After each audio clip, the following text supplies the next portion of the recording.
Boa noite, irmãos.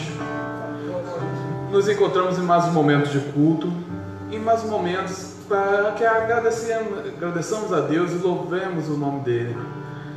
Porque muitas vezes a gente fica em dúvida na nossa vida, nós ficamos em dúvida no nosso dia a dia, no nosso caminhar, até dúvida na fé.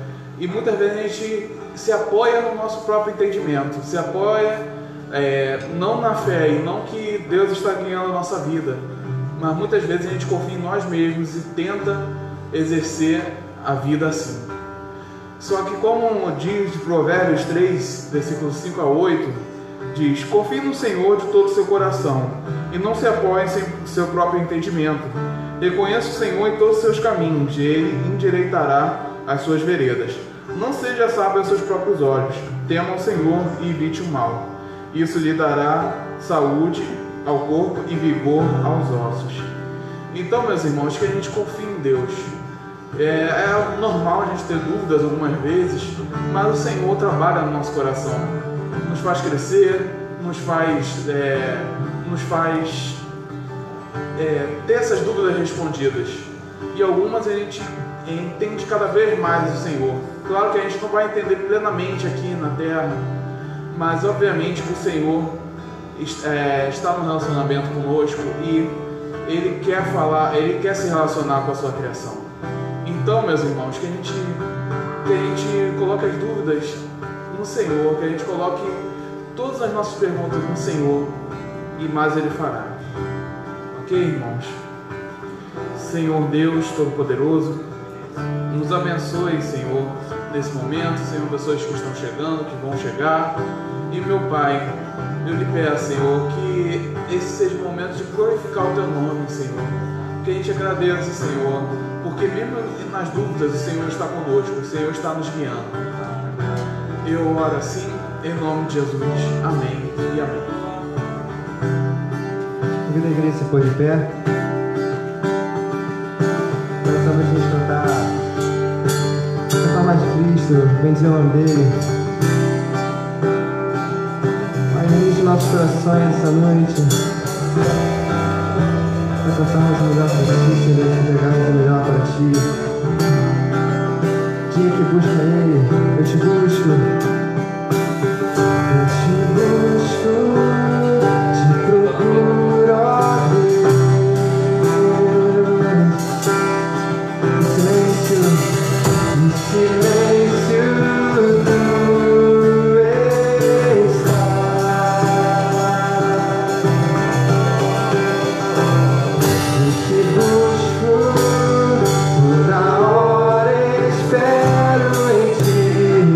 estás.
move as montanhas e tem poder pra salvar, tem poder pra salvar, pra sempre autor da salvação. Jesus a morte venceu, sobre a morte venceu.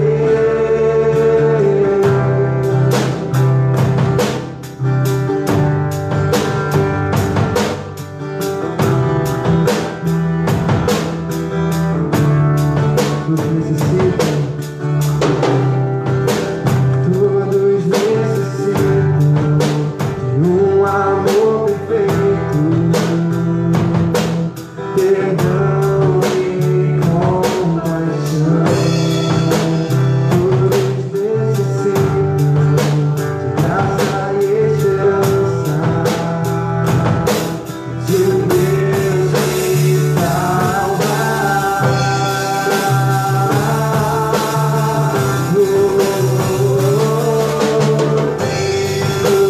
Move as montanhas e tem poder pra salvar, tem poder pra salvar, pra sempre autor da salvação. Jesus a morte venceu, sobre a morte venceu. Receitas contra os medos, falhas e temores, enche o meu viver. A minha vida entrego pra seguir teus passos, a ti me rendo.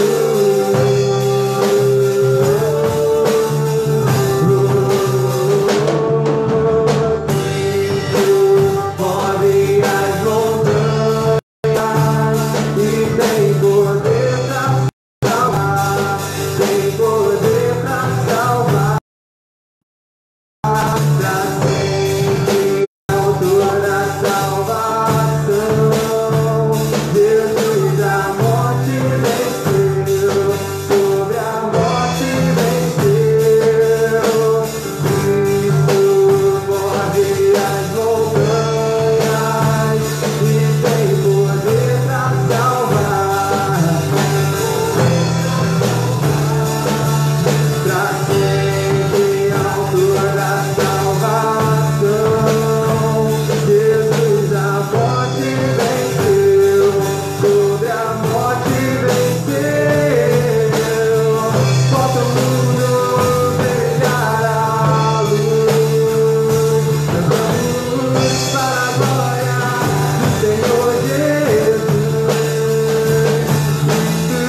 Volta o mundo brilhar a luz, cantamos para a glória do Senhor Jesus.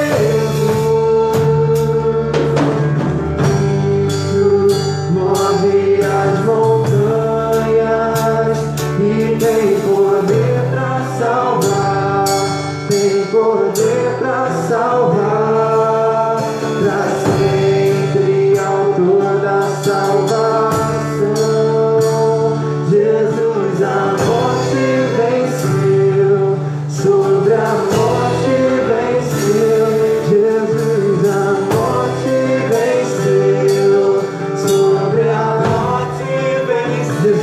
Jesus a morte venceu, sobre a morte venceu.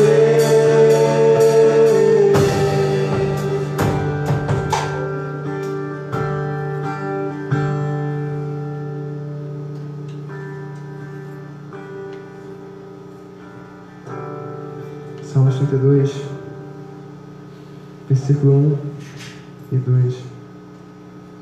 Como é feliz aquele que tem suas transgressões perdoadas e seus pecados apagados. Como é feliz aquele a quem o Senhor não atribuiu culpa, em quem não há hipocrisia. Próxima música a gente vai cantar um pouco sobre isso, sobre esse Deus poderoso, esse Deus que nos guarda, nos guia, nos fortalece, que perdoa os nossos pecados, que tem um amor tão grande a ponto de morrer por nós.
Pode sentar.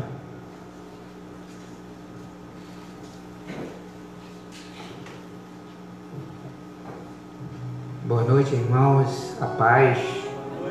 Vamos passar por meio da nossa generosidade. Se você trouxe seu dízimo, sua oferta, à frente da cadeira tem um envelope preto, que são os recursos que ficam aqui na igreja, e o envelope vermelho que vão para as plantações. E se caso você também débito, crédito, tem a maquininha lá atrás com o João, também você pode ir até lá para participar desse momento de generosidade na nossa igreja, que talvez eu sempre penso na generosidade como uma alusão que Cristo fez por nós naquela cruz, que gentilmente, generosamente se deu em nosso lugar, nos encheu, Senhor meu Pai, da graça dele. Isso é graça do Senhor. Então hoje podemos participar do culto dele essa noite, podemos dizimar e ofertar na sua casa, para que o reino possa ser expandido a cada vez mais, que essa igreja possa ficar com as suas portas abertas, pregando o evangelho genuíno, alcançando almas aí fora que estão perdidas para Cristo. Então, meu querido, venha com alegria, venha com júbilo, sabendo que Cristo morreu por nós. Isso é graça. Só estamos aqui por causa disso, que Ele morreu por nós. Amém? Vamos orar por esse momento. Pai nosso que estás no céu, muito obrigado, Senhor Deus. Obrigado, Senhor Pai, por tanta graça em nossas vidas. Obrigado, Senhor Pai, pelo ar que respiramos, Senhor Pai, que é o Senhor que nos dá. Só estamos aqui, Senhor Pai, jubilosos, sabendo que o Senhor morreu naquela cruz para nos salvar, Deus. Que cada gota, Senhor Pai, vertida naquela cruz, Senhor Pai, fora para que nós fôssemos alcançados. Muito obrigado, Senhor Pai, Tu vem estar prosperando a sua igreja, Senhor Pai, abençoando, Senhor Pai, as pessoas, Senhor Pai, que vão dizimar, ofertar, aquelas que também não possam, Senhor Pai, se você ter abençoando também igualmente, Deus, em nome de Jesus. Que tudo que entrar nessa igreja, Senhor Pai, possa ser usado para a honra e glória do Teu nome. Que nenhum centavo, Senhor Pai, se desvie, Senhor Pai, para outro fim. Que não seja para o Teu evangelho, para o crescimento da Tua casa, para o mantimento da sua casa, Deus. Em nome de Jesus. Amém. Pode trazer, meus queridos.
Boa noite. Boa noite. Pelo menos não acordei São Gonçalo inteiro. Esse microfone é muito poderoso. Quando a gente fala aqui tem que ter cuidado, porque ele chama, acorda todo mundo. Bom, estou aqui citando o pastor Alessandro, né, quem fala isso. Bom, eu não sei se tem alguém aqui que não me conhece. Se não tiver, quero me apresentar. Sou o pastor Paulo, um dos pastores aqui da igreja, e servindo no campo missionário de São José dos Campos. Um pouco ausente, o pastor Cláudio esteve doente de Covid por um tempo, eu precisei ficar muito lá, e em seguida, na sequência, e concomitantemente, a chegada do Zion, meu neto, e eu queria pedir licença para falar algumas coisinhas de agradecimento aqui à igreja. Cada vez que eu venho aqui, eu levo um abraço, um beijo das irmãs e dos irmãos para o Zion. E hoje o meu genro está aqui comigo, ele veio para ajudar a dirigir. A gente vem de São José para cá. Então eu quero agradecer a igreja, o amor, o carinho, as orações que ocorreram no período do parto, no pós-parto. e parece que esse amor está contínuo, né? Como é também com as crianças dessa igreja. Por isso que a gente vê crianças muito saudáveis aqui. Isso se dá por causa do amor dessas irmãs, especialmente delas, né? Por serem mães, e também dos irmãos, a direção da igreja. Então eu estou muito grato a Deus por tudo que Ele tem feito. Tem sido um tempo extraordinário. E também quero trazer aqui uma atualização da nossa igreja. Hoje teve um avivamento. 3 pessoas visitaram nossa igreja, Luiz. Itaipuaçu 3 é comum. São José 3 é avivamento. É para levantar as mãos e dar glória. Então nós estamos muito felizes. Eu quero manifestar nossa alegria por isso, né? Agradecer a Deus. Também quero saudar quem nos assiste pela internet. Eu estou com saudade de alguns irmãos, mas deixa eu dar uma atualização. Hoje é um dia sui generis. Uma pessoa importante da igreja está casando, então levou, a maioria foi para o casamento. Inclusive o apóstolo Cláudio está lá celebrando o casamento, né? O pastor Cláudio está lá. E então foi me dado esse grande privilégio, eu digo isso, porque antes de vir para cá, Luiz, lá em Angra, eu servia lá, o meu desejo era poder um dia ocupar aqui esse púlpito e pregar nessa igreja tão ilustre, a igreja mãe que me mantém no campo missionário, que me mantém vivo, e eu sei que isso se dá pela generosidade, pelas ofertas, pela oração, pela visão missionária que essa igreja está trabalhando, em São José, Itaipuaçu e proximamente em outros lugares que Deus vai enviar. Então você que está chegando agora, prepare seu coração para ser um missionário. Bem, então eu acho que eu já dei as atualizações que eu precisava. Eu gostaria de convidar você a ler a escritura comigo. Perdão, criança de 3 a 10, esquecendo. Não sou apóstolo, Douglas. Por favor, acompanhe a Bárbara que está ali no final. Vamos para a salinha, vai estar num lugar seguro. E que Deus abençoe as crianças. Então, amém. Vamos então ler a escritura. Eu convido você a prestar atenção aqui na projeção, ou então aí na sua Bíblia. O texto é João capítulo 20, verso 19 ao 29. Nós faremos uma leitura semi-expositiva. Semi porque eu não vou me deter expositivamente cada verso, porque isso leva muito tempo, precisaria de 3 horas. Mas os versos mais importantes desse contexto nós vamos comentar, e eu já quero pedir toda a sua atenção e toda a reverência à palavra de Deus. Ok? Então diz a palavra de Deus, João 20, 19 a 29, diz assim: Ao cair da tarde daquele dia, o primeiro dia da semana, estando trancadas as portas da casa onde estavam os discípulos, com medo dos judeus, Jesus veio e se pôs no meio deles, dizendo: Que a paz esteja com vocês. E dizendo isso, lhe mostrou as mãos e o lado. Então os discípulos se alegraram ao ver o Senhor. E Jesus lhes disse outra vez: Que a paz esteja com vocês. Assim como o Pai me enviou, eu também envio vocês. E havendo dito isto, soprou sobre eles e disse-lhes: Recebam o Espírito Santo.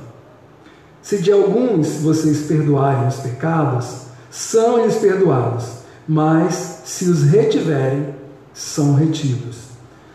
Tomé, um dos 12, chamado Dídimo, não estava com eles quando Jesus veio. Então os outros discípulos disseram a Tomé: Vimos o Senhor. Mas ele respondeu: Se eu não vir o sinal dos pregos nas mãos dele, ali não puser o dedo e não puser a minha mão no lado dele, de modo nenhum acreditarei. Passado 8 dias, os discípulos de Jesus estavam outra vez reunidos e Tomé estava com eles. Estando as portas trancadas, Jesus veio, pôs-se no meio deles e disse: Que a paz esteja com vocês. E logo disse a Tomé: Ponha aqui o seu dedo e veja as minhas mãos. Estenda também a sua mão e ponha no meu lado. Não seja incrédulo, mas crente.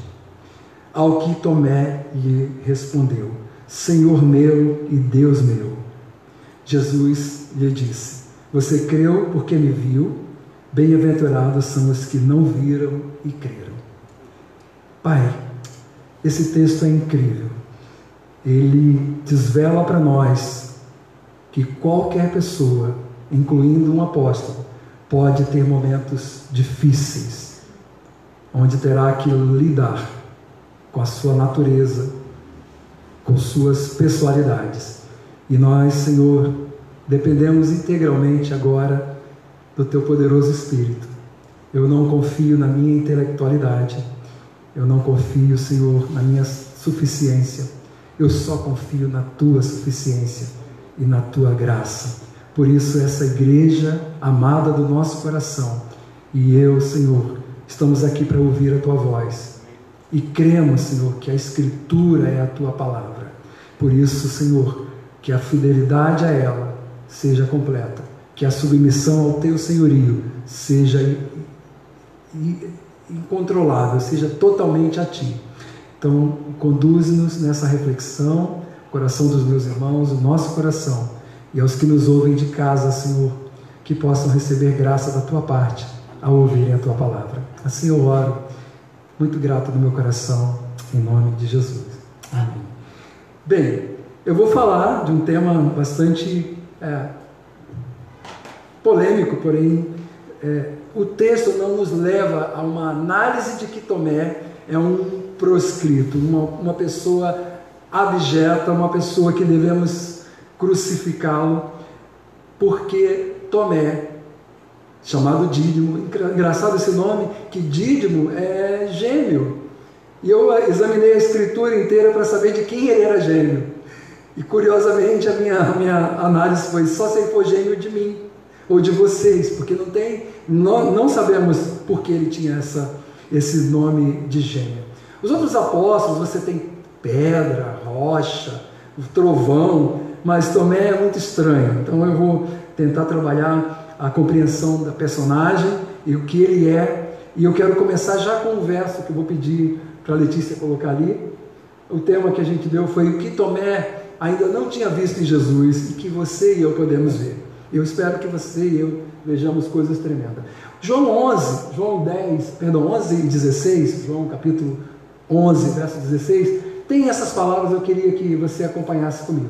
Então Tomé, chamado Dídimo, disse aos outros discípulos: vamos também nós para morrer com o Mestre. Olha isso aí, um guerreiro valente, lá em João 11, antes da nossa leitura, João 20, ele está chamando os outros discípulos para ir para Galileia para morrer com o Mestre. Como assim? Ele quer morrer com Jesus. Mas lá no capítulo 20, ele diz que não crê em Jesus. Então esses dilemas que aconteceram no coração de Tomé, eles acontecem no teu coração. Em algum momento, se você é de carne e osso como eu acredito que sim, você já teve momentos difíceis. Isso não está fora do escopo da natureza humana. Nós somos caídos, somos pecadores. É claro que uma vez remidos e achados, encontrados e resgatados e eleitos pela graça, ainda assim, dúvidas podem nos assaltar. Então, eu começo essa reflexão com esse ponto. Tomé, o homem com uma dúvida e não viu em Jesus o que nós precisamos ver. Deixe-me citar aqui um pensador do século XVI, eu gosto dos pensadores lá de atrás, século XVI, Richard Sibbes. Richard Sibbes é um eloquente e profundo estudioso da Escritura. Ele é profundo. Depois vocês pesquisem quem é Richard Sibbes. Ele disse uma coisa muito interessante, não está na projeção, eu queria ler para você, que é a seguinte citação dele: quando estamos com a consciência sobrecarregada por causa dos nossos pecados, a estratégia de Satanás é apresentar Cristo, a nossa alma aflita, como um juiz severo e armado com justiça contra nós. Perdoe-me, eu vou precisar repetir, porque eu mesmo às vezes esqueço o que eu li. Quando estamos com a consciência sobrecarregada por causa dos nossos pecados, a estratégia de Satanás é apresentar Cristo, a nossa alma aflita, como um juiz severo e armado com justiça contra nós. Aqui nós, de um lado, Richard Sibbes, um puritano, enxerga a dúvida como um elemento produzido por Satanás.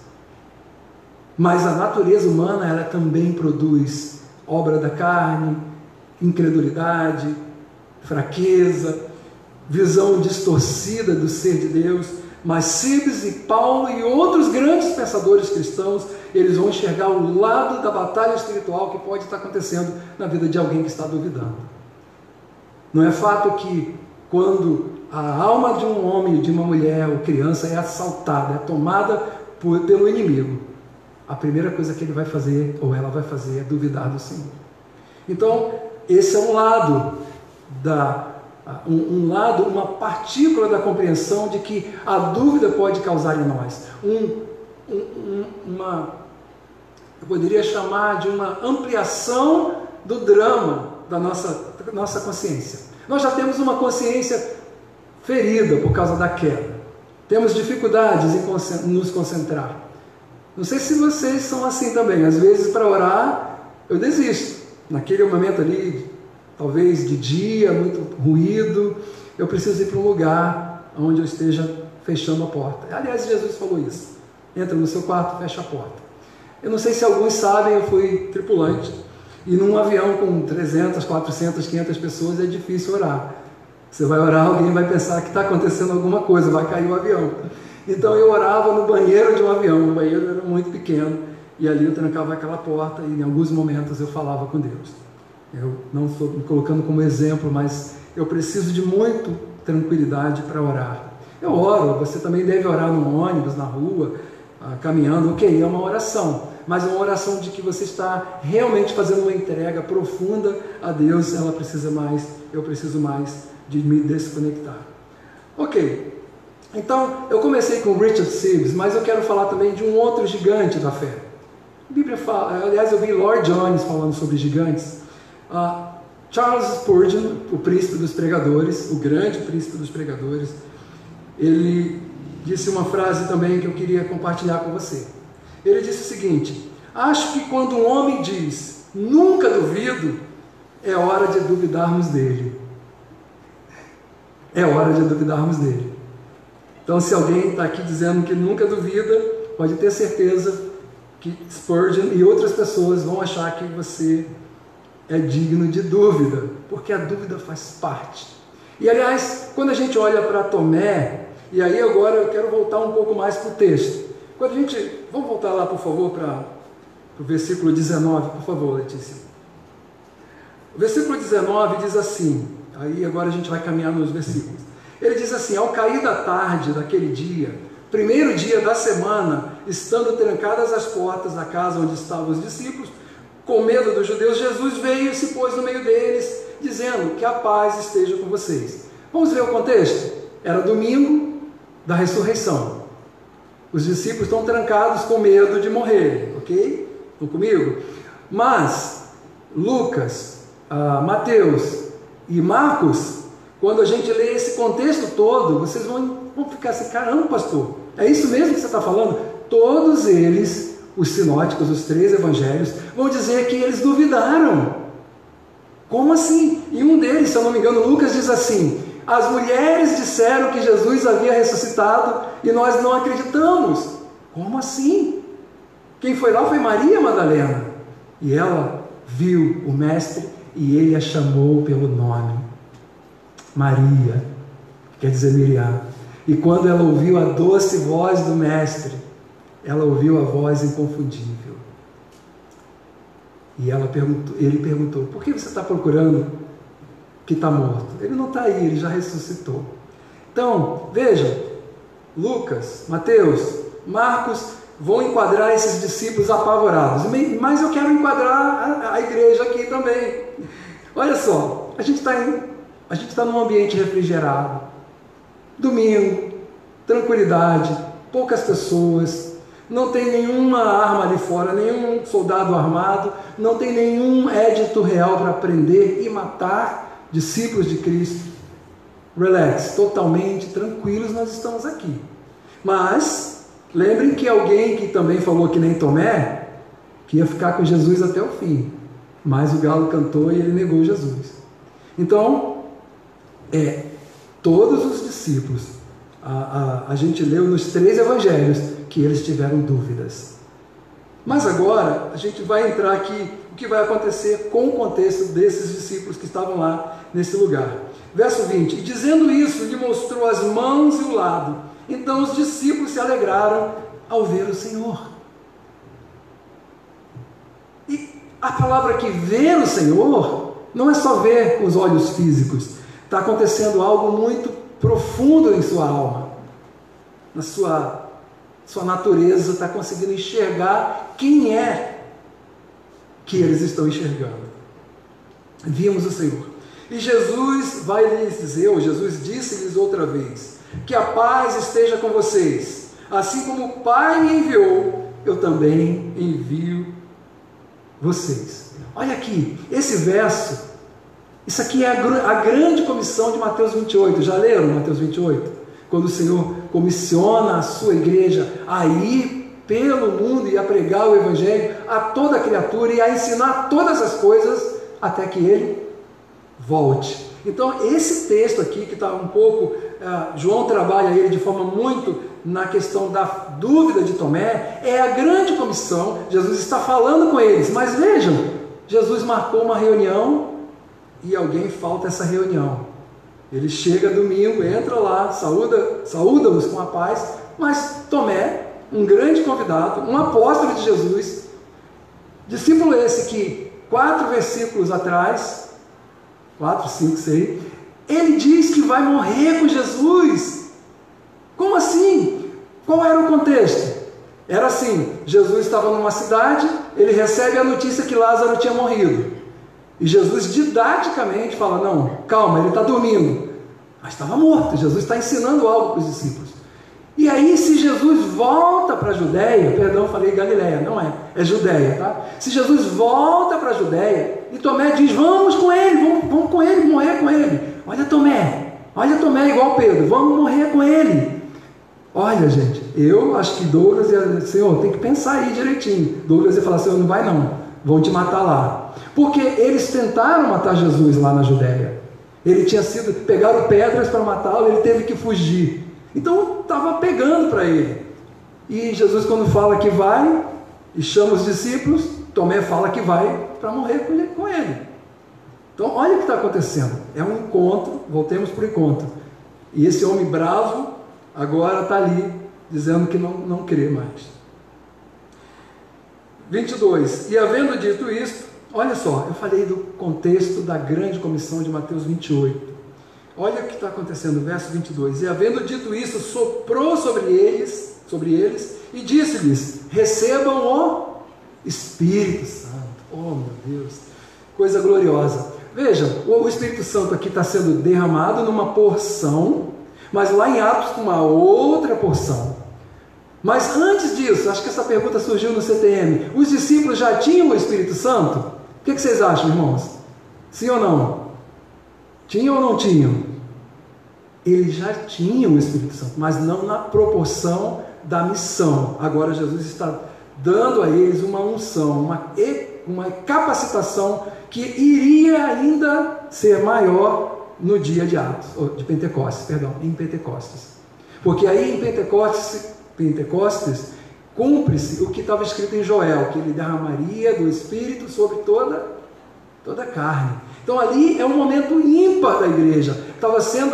Eles estavam sendo empoderados com um mestre ressuscitado para irem fazer discípulos.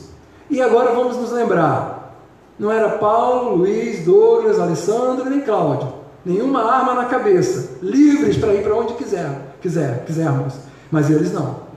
Ao saírem daquela casa fechada, eles poderiam morrer. Então o Senhor pacientemente encontra-se com eles nesse domingo de tarde, e por 3 vezes ele vai dizer, paz seja com vocês. Ele mostra as mãos, ele mostra o lado perfurado, sou eu estou aqui.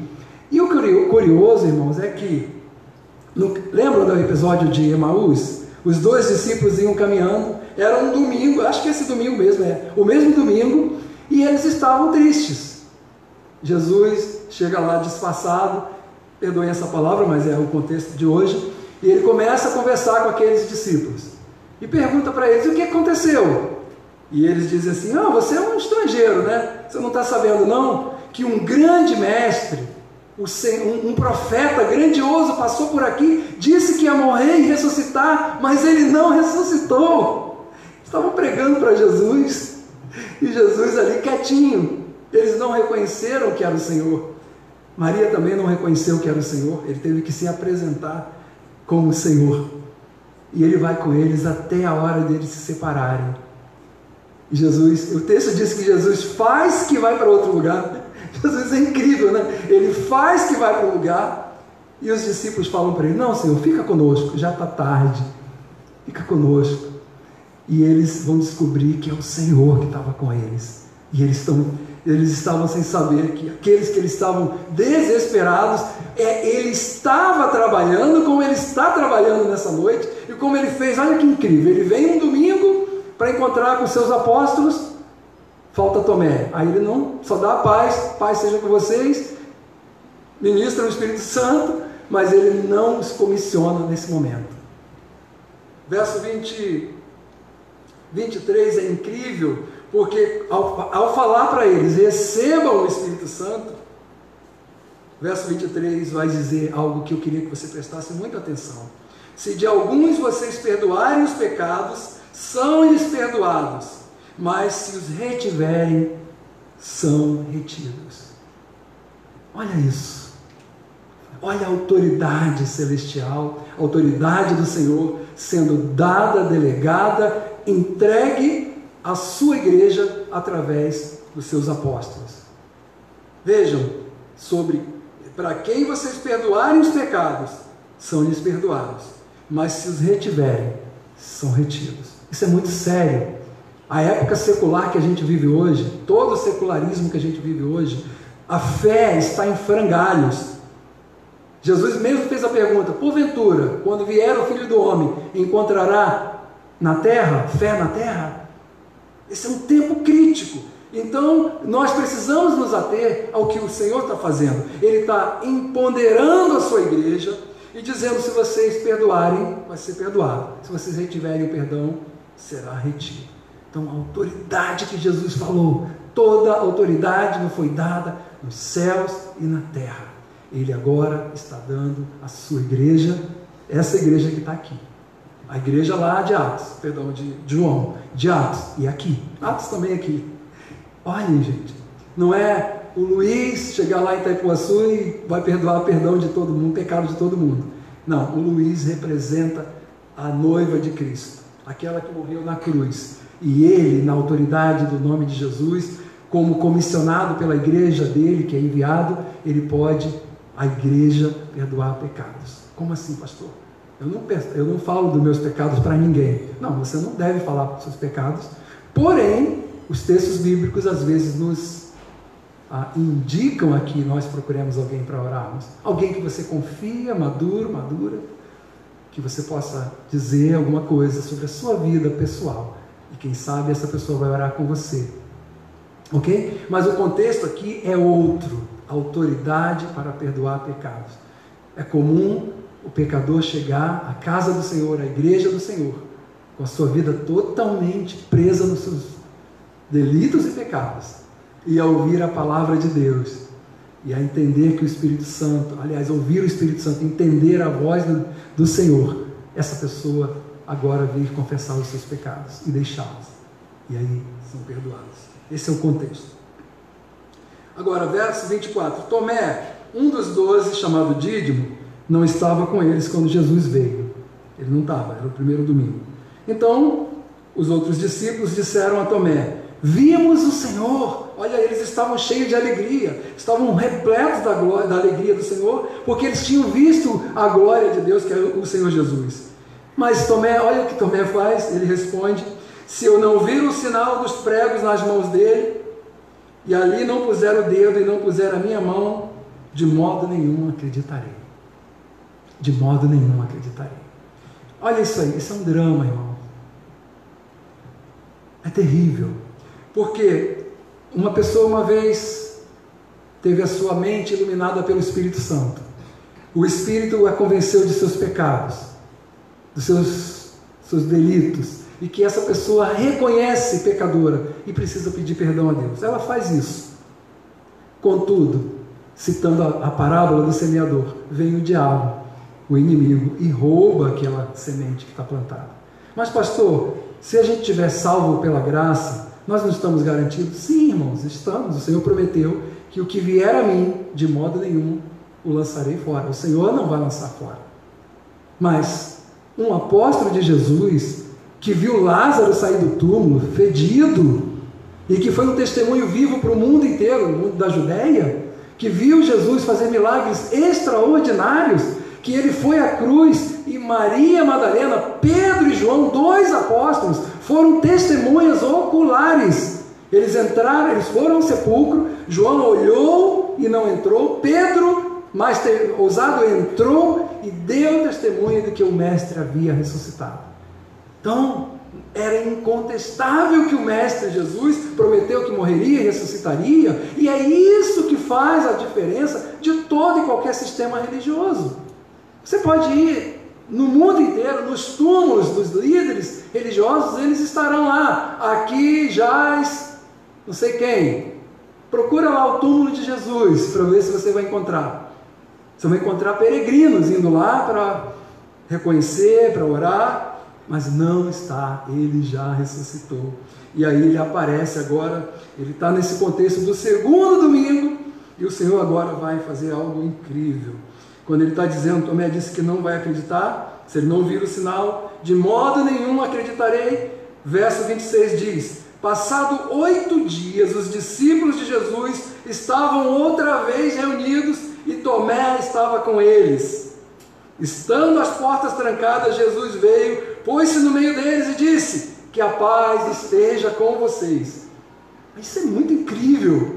Eu fiquei lembrando de Pedro, quando Maria vai ao túmulo, ouve Jesus, e ele fala: vai lá, diz aos meus irmãos e a Pedro que eu ressuscitei.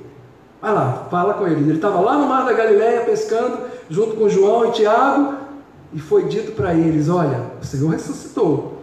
Aí eles estão lá pescando. Vamos lembrar do contexto. Estão lá pescando, Pedro está de boa, Jesus chega de manhã. Eu já preguei isso aqui, tá? Eu vou fazer uma reprise. Jesus chega de boa, de bermudão, igual Ismael, assa o peixe, não tem glória nenhuma, não cai raio, não tem trovão, não tem não me toque. Jesus está ali tranquilo para falar com Pedro. Jesus está preparando o peixinho ali que estava lá. Pedro, quando ouve, Jesus fala: ei, vocês têm alguma coisa aí? Pegaram algum peixe? Pedro reconhece que é Jesus. O que ele faz, Ismael? Ele voa nadando. Ao invés de esperar o barco e ir até lá, ele vai nadando igual um louco até Jesus. Por quê? Desespero. Eu queria encontrar Jesus e ele está ali, sentado ali de bermuda. Olha o contexto meu. Está de boa ali. E ali, Jesus tem um encontro private, particular, com aqueles discípulos. Para o quê? Para empoderá-los na missão. Pedro vai ser chamado para ser um apóstolo que iria morrer crucificado. Eita Jesus! E agora vamos ver o que acontece com Tomé. Verso 27: logo disse a Tomé: põe aqui o seu dedo e vejam as minhas mãos. Estenda também a sua mão e ponha no meu lado. Não seja incrédulo, mas crente. E Jesus não estava dando uma repreensão gravíssima, ele estava repreendendo com amor.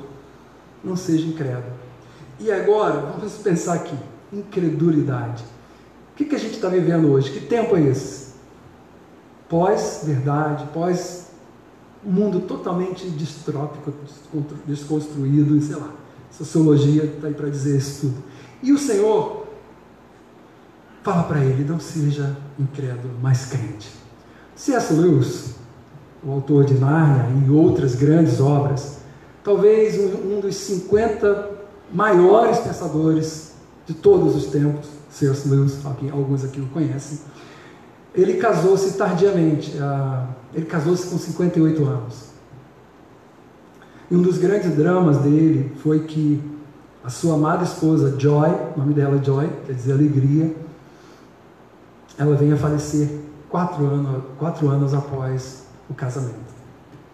Alguém que ele amava muito, alguém que ele estimava muito, e ele, por ser um pensador, um poeta, aquilo tudo, ele entra agora numa crise de fé por causa dessa morte que ele, pelos dias que ele vivia, ele não conseguia entender o que estava acontecendo. Acho que isso diz muito sobre nós. Se de um lado somos atacados na nossa fé para que acusemos a Deus, de outro a nossa psique se comprime no seu peito e vai se sentir agora miserável. Esse sentimento de miserabilidade, porque a gente está desconectando a visão de um Deus glorioso que veio para salvar e agora ele não tem mais poder, ele não tem mais poder para nos salvar porque ele não ressuscitou. Então, C.S. Lewis vai buscar durante os próximos anos após a morte de Joy a escrever coisas sobre isso. No seu livro O Diário, eu esqueci o título do livro agora, ele escreveu um livro só sobre isso. Eu esqueci o título. Anatomia de um Luto. Olha, gente, Anatomia de um Luto. E eu queria comentar brevemente também uma história conectada com o que eu estou dizendo. Há 15 anos, 16 anos atrás, eu estava viajando para o Nordeste e eu e Lu, minha esposa, nós fomos testemunhas de casamento de um rapaz, um amigo muito querido, aqui no Rio de Janeiro, lá no Rio de Janeiro. E eu estava na casa da mãe desse meu amigo, no Nordeste, passando um dia ou dois, e eu recebi a notícia que ele havia falecido. E essa senhora, uma mulher de seus 58 anos, se eu não me engano, membro da Assembleia de Deus da cidade, uma mulher ativa no ministério de oração, no ministério de intercessão por enfermidades, e naquela época era muito profícuo, havia muita coisa acontecendo, muitas curas acontecendo ali. E ela era usada por Deus lá nessa igreja, e eu estive lá, visitando a igreja. Eu estava na casa dela e fui com ela ao culto. E no dia que a notícia chegou por telefone, nesse mesmo dia, eu, mais jovem, eu fiquei apavorado, porque essa senhora, simplesmente, ela entrou em pânico na sua fé e disse que não iria mais crer num Deus que não tinha poder para proteger o filho a quem tanto ela amava. Isso é muito dramático, porque nós temos perdas, filhos que morrem para nós prematuramente, enfermidades graves, dores, mágoas, sentimentos terríveis que a alma humana não suporta. Então ela colapsa, ela entra num estado de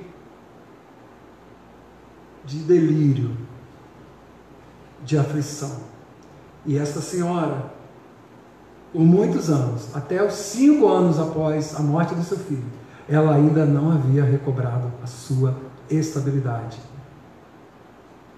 Seu centro de crer num Deus soberano que governa o universo, que governa as estrelas, planetas e tudo mais. Então isso é dramático. Spurgeon, C.S. Lewis, tantos irmãos, conhecidos e anônimos, ao perderem coisas que tinham ou têm, e é compreensível, os valores que atribuímos às pessoas que amamos, é óbvio que isso é legítimo, há essa possibilidade desse colapso da fé, do momento da dúvida. Vejam, apóstolos, discípulos, grandes pensadores, grandes servos de Deus, foram, quando são assolados por algo terrível, muitas vezes não conseguem enxergar a perspectiva eterna. A perspectiva eterna, desculpe repetir. Porque vejam, tudo tem a permissão de Deus, tem um componente de permissão. E não me levem a mal, não se sintam tristes e ofendidos se eu disser isso para alguém que está muito entristecido com Deus. Meu objetivo é que você seja consolado pela Escritura, pelo Senhor que se manifestou e se apresentou diante daqueles discípulos. Ainda tem um outro testemunho, eu gostaria de ser breve para ir caminhar para o fim. Alguns anos atrás, eu servia numa missão no Rio de Janeiro, na Cidade de Deus, e nós recebemos um casal de missionários a esposa e 2 filhinhos americanos. Eles foram servir comigo lá na Cidade de Deus. E depois de 2 anos no Brasil, eles pediram para... Eles estavam vieram morar de vez no Brasil, para servir a igreja que nós estávamos plantando lá no Rio, e estavam morando na rua onde eu morava. Max, esse homem, foi descoberto um câncer no cérebro. E em 3 dias o câncer avançou para um estágio que já não dava mais para operar, pelo menos no Brasil. E o pastor Jay, alguns aqui conhecem ele, nós nos preparamos para retornar aos Estados Unidos. Ele voltaria para sua família para tentar uma cirurgia em Dallas. Lá tem um centro de oncologia muito avançado. E ele voltou com a sua esposa e os filhos debaixo de muita tensão e de muita dor. E nós, imaginem, nós aqui os recebíamos e agora nós os perderíamos. E ele volta para os Estados Unidos, o pastor Cláudio conhece ele. E a esposa dele, Alice, vai orar por ele durante alguns anos. Ele passa anos ainda naquela luta. Cerca de 3 ou 4 anos, eu não lembro exatamente a cronologia, o Senhor o recolhe para a glória. E passado anos, 5 anos ainda após a morte, eu vejo a Liz postando foto dela com o esposo que havia falecido. Sempre a vi assim. E eu olhava para a fé dessa mulher. Ela era muito pequenininha de estatura, mas com uma fé inabalável. Gente, eles deixaram tudo nos Estados Unidos. Conforto, salário bom, vida tranquila, e vieram servir aos miseráveis do Brasil. Nós trabalhávamos num local muito difícil. E Deus permitiu que Max fosse atingido por esse câncer. E Deus permitiu que ele morresse. Contudo, a morte não é o limite final, não é o nosso lugar. Porque Jesus disse sobre Lázaro, ele não está morto, ele está dormindo. Eu falo isso com esse espírito de tranquilidade que eu quero falar especificamente aos que sofrem, porque o sofrimento para Deus tem um limite e Deus pode dizer basta. E se ele não bastar aqui nessa vida, com certeza há um serva de Deus, do Deus Altíssimo, ele consolará. A graça vai ser repousada sobre essa vida de tal proporção como Elizabeth Elliot, que perdeu um esposo na missão indígena no Equador, e anos depois que ela pôde casar novamente. Então, a graça nas nossas dores, nas nossas lutas da fé, lutas das perdas, lutas daquilo que a gente não consegue compreender. Quero ir agora já para a conclusão. Quando Jesus disse para ele colocar o dedo lá na ferida, no lado, algo tremendo acontece. O pintor renascentista Caravaggio pinta Tomé encostando o dedo já dentro da ferida de Jesus. Interessante que o texto não diz se ele tocou realmente na ferida de Jesus. Jesus falou, você pode tocar. Mas o que acontece aqui é que quando Jesus diz isso para ele, o Rei da Glória está ali diante de Tomé.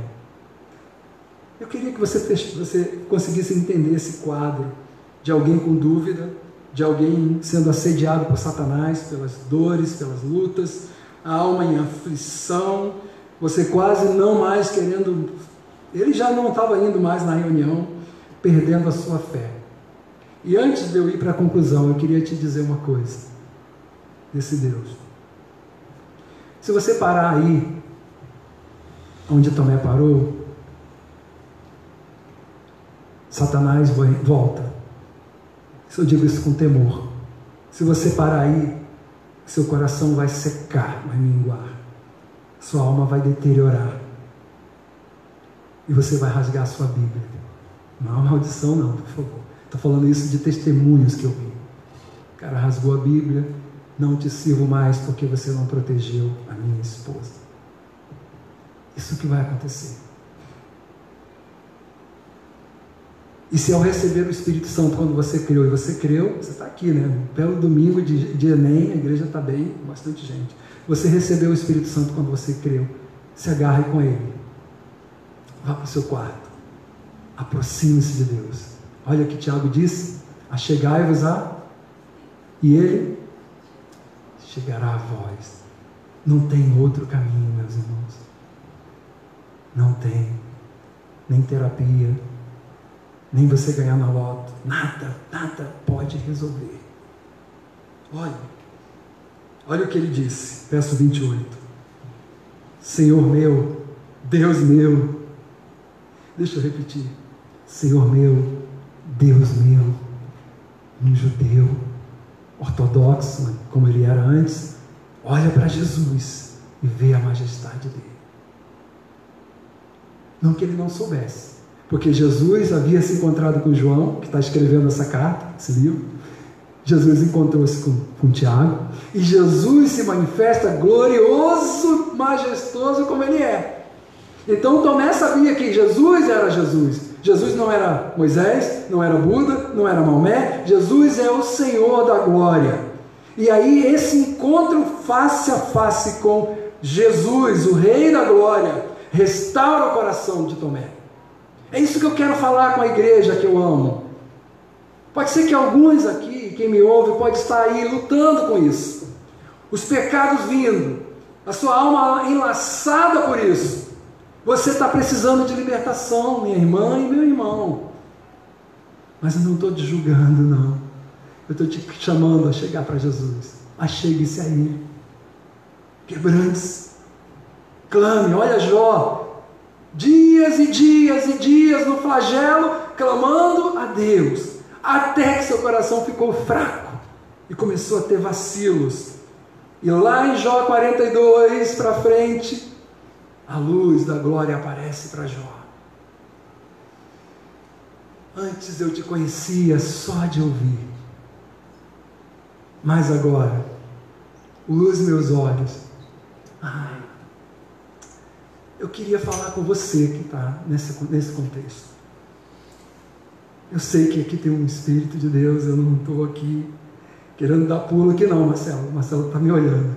Eu não sou um pentecostal assim daqueles. Não precisamos disso para a gente crer nessa glória. Aqui não teve isso. Teve Ele, Jesus e Tomé. Senhor meu e Deus meu. Se aposse disso nessa noite. Talvez você diga assim, pastor, mas eu estou tão mal, você não sabe a minha vida. Eu escuto isso algumas vezes. Eu falo, mas Deus está tão bom, você não sabe o quanto Ele tem de bondade.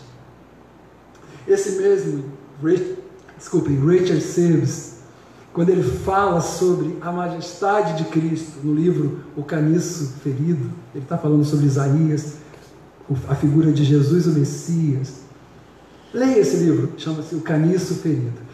Ele descreve de modo tão poético, não só a majestade, mas as belezas. E a gente fala glória, beleza, e a gente parece que é o adjetivo maior que a gente pensa que não é. Desculpa, gente, mas eu fico pensando, cara, se a gente ouvisse Jesus chamar a gente pelo nome. Luiz, Jesus falando com você, Luiz. Cara, você ia ficar doido. Porque imagina Maria, uma mulher que era pecadora, ouve Jesus chamá-la pelo nome. Jesus chama a igreja, chama Tomé. Pode tocar, vem, toca aqui em mim. Então eu queria que você tivesse essa experiência de, não mística, tá gente, não é isso.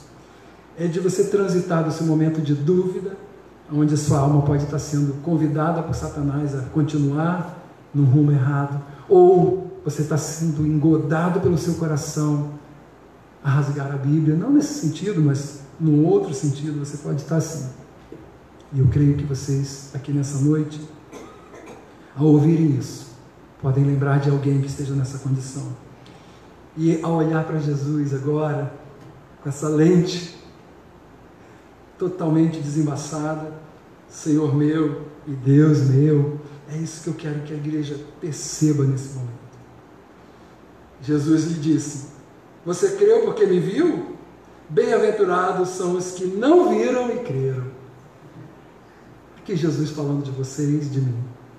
Os que não viram e creram. Olha, ele chama de bem-aventurado. Bem-aventurados. Há algo para nós, toda vez que a gente lembrar da glória de Cristo que se manifestou. João disse: nós vimos a sua glória e ela habitou entre nós. Sabe, irmãos, pecado, ele só é um problema na nossa vida porque a gente está morando aqui nesse corpo aqui, ó. Quando a gente for transformado disso aqui, isso não vai nos impedir. Mas enquanto esse dia não chegar, não viva ouvindo Satanás.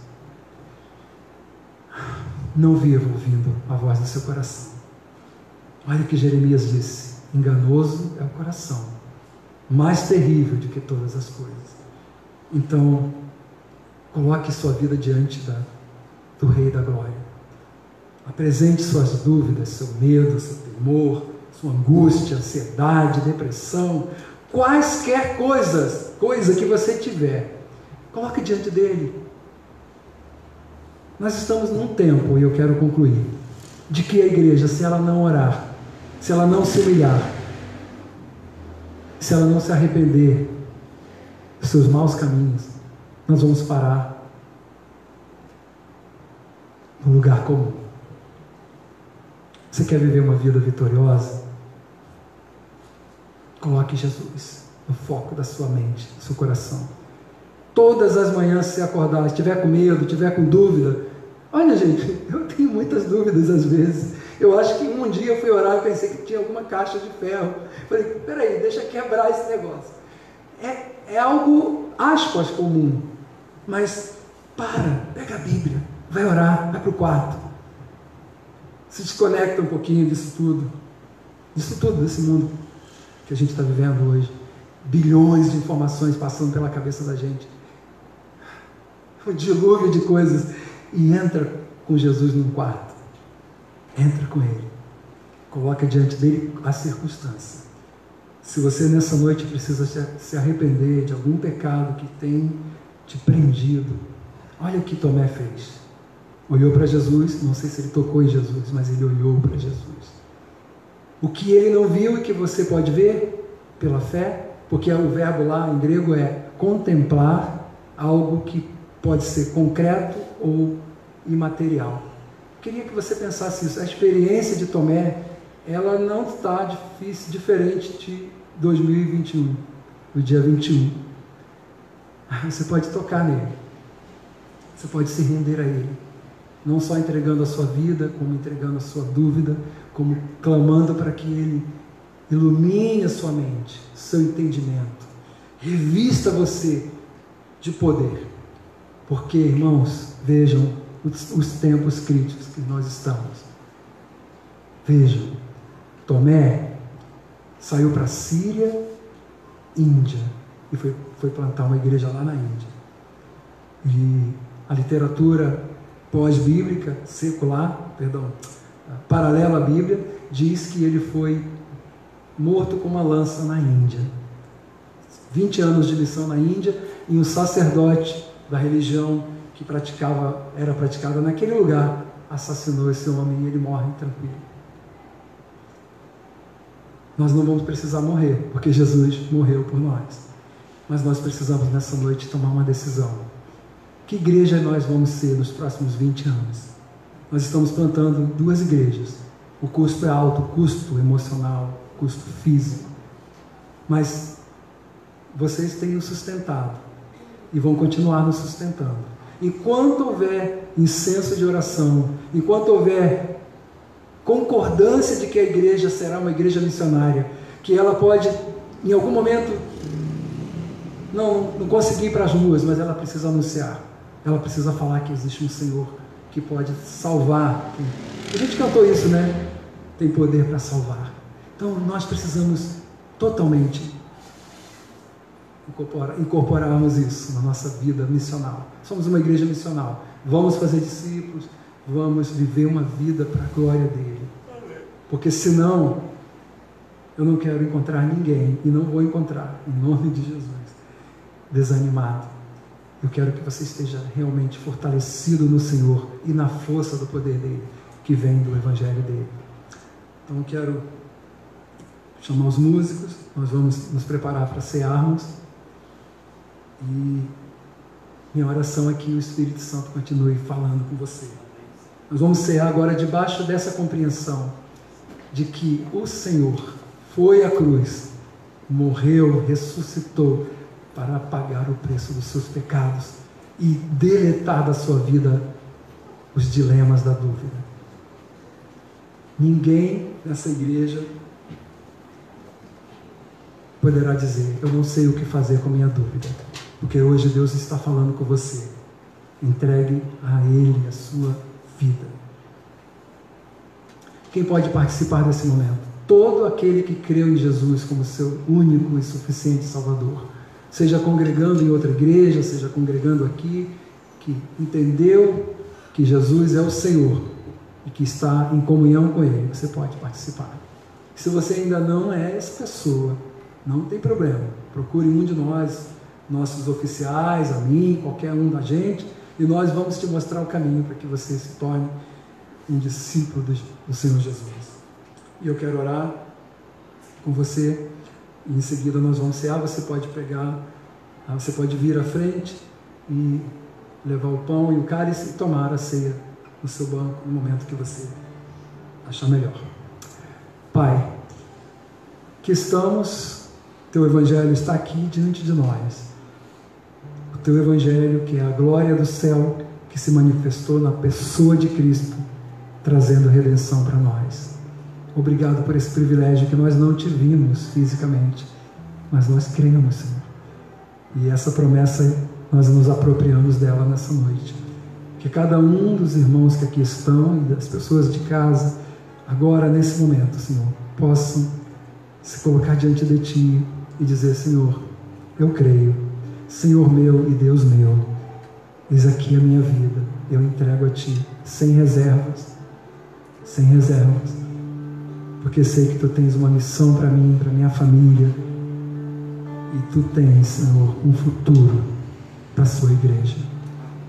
Filhos, filhas, netos, bisnetos e gerações cheias do Teu Espírito, povoando as cidades do Brasil, a cidade de São Gonçalo, São José, Maricá e outras, com o Teu Evangelho, Senhor. E nós não negociaremos, Senhor, nós seremos fiel, e para isso, esse Espírito que o Senhor soprou sobre a igreja, esteja sobre nós, nos capacitando nessa noite. Lembrando que o Senhor Jesus, na noite que foi traído, Ele tomou o pão e o cálice e disse: este é o meu cálice, que é derramado por vós, este é o meu corpo, que é partido por vós, comei dele todas as vezes em memória de mim. Em nome de Jesus nós oramos. Os irmãos, por favor, podem vir para nós cearmos em memória de Cristo. Amém.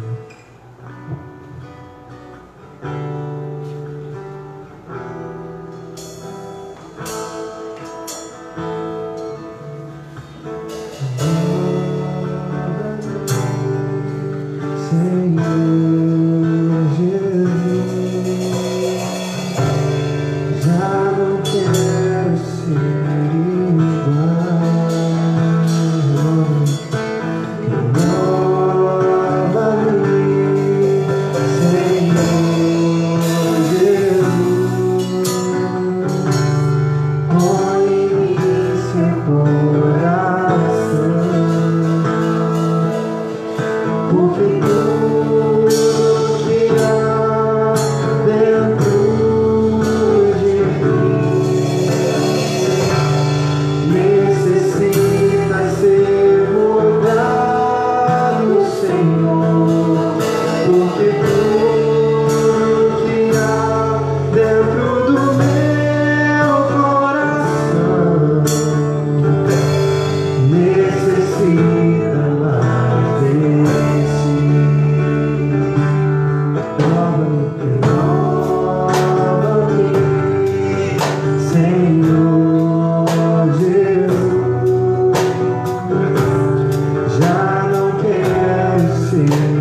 revela seu mistério do alto para mim. Meu espírito almeja sua graça me firmar. Quem é esse Rei da Glória? Filho do Deus criado. Declara o nome de Jesus. Seu nome é Jesus, precioso, poderoso, Rei do vencer, Rei da glória. Seu nome é, seu nome é Jesus, precioso,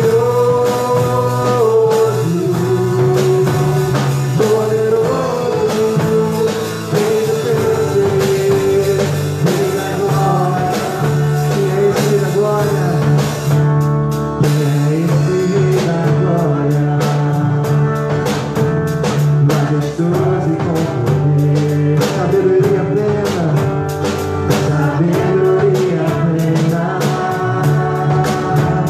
gracioso Rei dos reis, Senhor dos céus e terra, Senhor dos céus e terra, de tudo é o Criador. Quem é esse Rei da glória?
Boa noite, irmãos. Bênção ver vocês aqui, bênção esse momento, a pregação. Meus irmãos, estamos chegando a mais um encerramento, mas que fiquem aqui, conversem uns com os outros, vamos ter um pouquinho da comunhão com os irmãos e que a gente leve a mensagem do Paulo para os nossos corações, que creio que foi Deus que inspirou ele a falar. Amém.